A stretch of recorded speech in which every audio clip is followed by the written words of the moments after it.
kelompok 9 ingin mempresentasikan hasil kerja kami, yang dimana kelompok 9 beranggotakan 3 orang, yaitu Agung Hidayatullah sebagai pemateri pertama, Habibi sebagai pemateri kedua, dan Ahmad Zikri Darwin sebagai pemateri ketiga.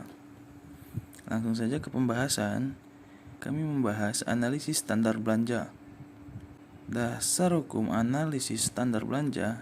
Adapun dasar hukum dalam menerapkan ASB dalam penyusunan anggaran belanja kegiatan pada setiap pemerintahan daerah adalah: yang pertama, Undang-Undang Nomor 17 Tahun 2003 tentang Keuangan Negara menetapkan bahwa APBD disusun berdasarkan pendekatan prestasi kerja.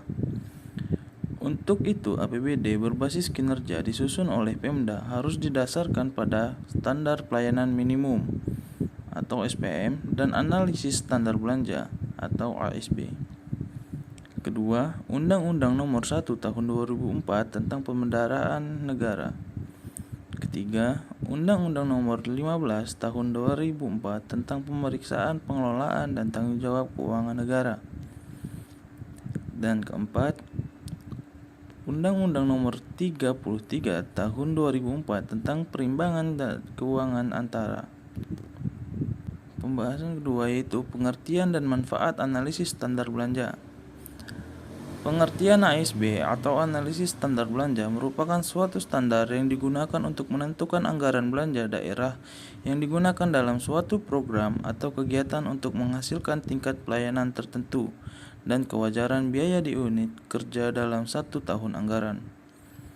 ASB dipertegas dengan terbitnya PP Nomor 12 Tahun 2019 tentang pengelolaan keuangan daerah yang ditetapkan dalam Lembaran Negara Republik Indonesia tahun 2019 Nomor 42 serta penjelasan atas PP 12 Tahun 2019 tentang pengelolaan keuangan daerah.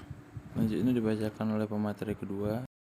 Manfaat ASB dalam modul analisis standar belajar PSKD. Penyusunan ASB dapat bermanfaat untuk 1.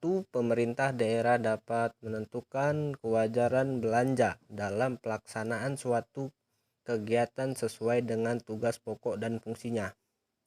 2. Pemerintah daerah dapat meminimalisir terjadinya pengeluaran yang kurang jelas yang menyebabkan inefisiensi anggaran. 3. Menghindari tumpang tindih program dan anggaran antara unit kerja. 4. Penentuan anggaran berdasarkan pada tolak ukur kinerja yang jelas. 5. Unit kerja mendapat keleluasaan yang lebih besar untuk menentukan anggarannya sendiri dengan tidak melanggar prinsip value from money. Di samping itu, manfaat yang dapat diperoleh dari pemerintah daerah ketika menggunakan ASB diantaranya: 1. Penetapan plafon anggaran pada saat prioritas dan plafon anggaran sementara PPAS menjadi objek tidak lagi berdasarkan intuisi. 2. Dapat menentukan kewajaran biaya untuk melaksanakan suatu kegiatan. 3. Meminimalisir terjadinya pengeluaran yang kurang jelas yang menyebabkan inefisiensi anggaran. 4. Penentuan anggaran berdasarkan tolak ukur kinerja yang jelas. 5. Penentuan besar alokasi setiap kegiatan menjadi objektif. 6. Penyusunan anggaran menjadi lebih tepat waktu. 3.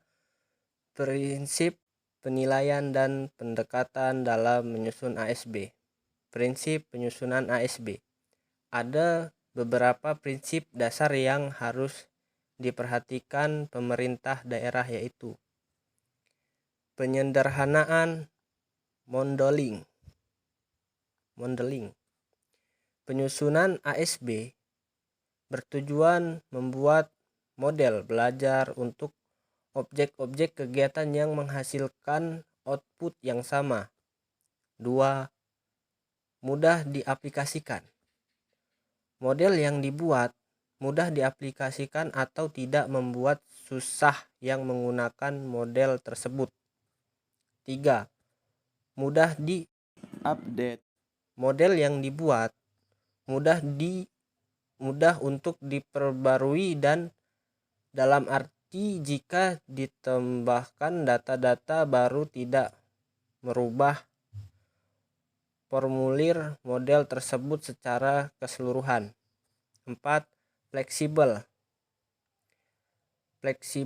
Dalam hal ini, model yang dibuat menggunakan konsep belajar rata-rata dan memiliki batas minimum.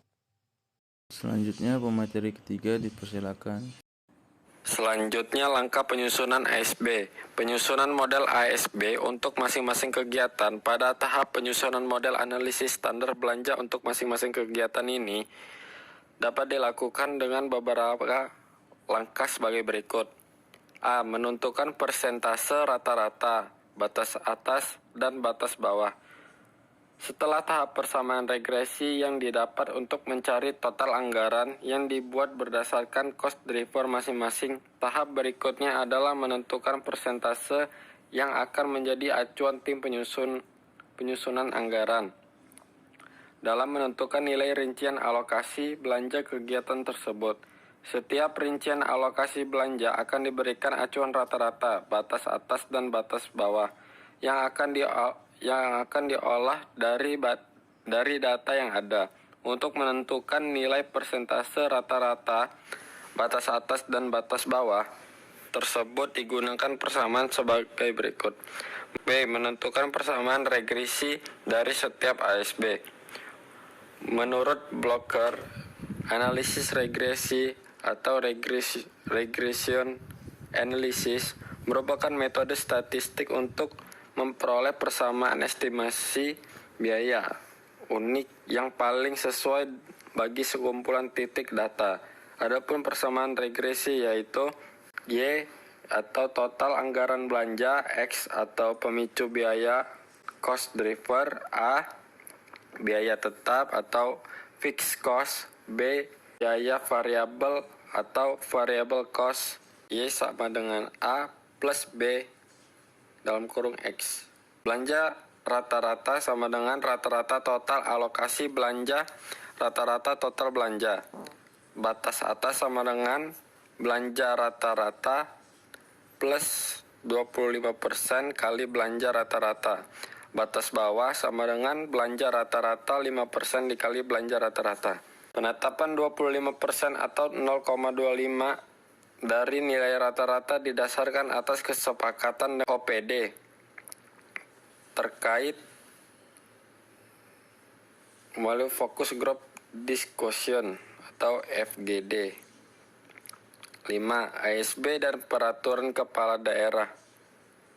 Dalam anggaran belanja Pemda yang berbasis kinerja indikator kinerja tercantum dalam RKA SKPD.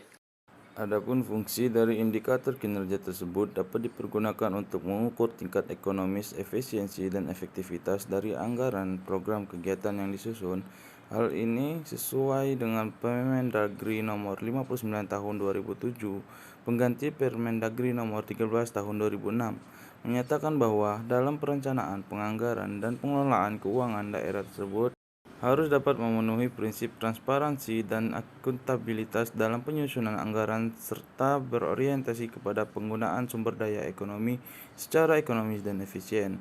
Dalam proses penyusunan anggaran belanja berdasarkan prestasi kerja, tentunya dibutuhkan dokumen pendukung agar tujuan penyusunan anggaran berdasarkan prestasi kerja tersebut dapat tercapai. PP nomor 58 tahun 2005 pada pasal 39 ayat 2 menyatakan bahwa penyusunan anggaran berdasarkan prestasi kerja dilakukan berdasarkan capaian kinerja, indikator kinerja, analisis standar belanja, standar satuan harga, dan standar pelayanan minimal. Analisis standar belanja dalam proses penyusunan anggaran kinerja sangat penting sekali. Sesuai PP nomor 79/2007 pasal 13 ayat 1, yaitu penyusunan RKA, SKPD, program dan kegiatan yang terkait dengan pencapaian SPM mengacu pada indikator kinerja, capaian atau target kinerja, analisis standar belanja, dan satuan harga. Dipertegas dalam Permendagri nomor 59 2007 sebagai pengganti Permendagri nomor 13 2006. Pasal 89 ayat 2 dan pasal 100 ayat 2 menyebutkan bahwa dokumen yang digunakan dalam penyusunan RKA SKPD meliputi KUA, PPA, kode rekening APBD, format RKA SKPD, analisis standar belanja, dan standar satuan. Oke, mungkin itu saja yang dapat kami sampaikan. Kurang lebihnya kami mohon maaf, kepada Allah kami mohon ampun. Terima kasih. Wabillahi taufiq wal hidayah. Wassalamualaikum warahmatullahi wabarakatuh.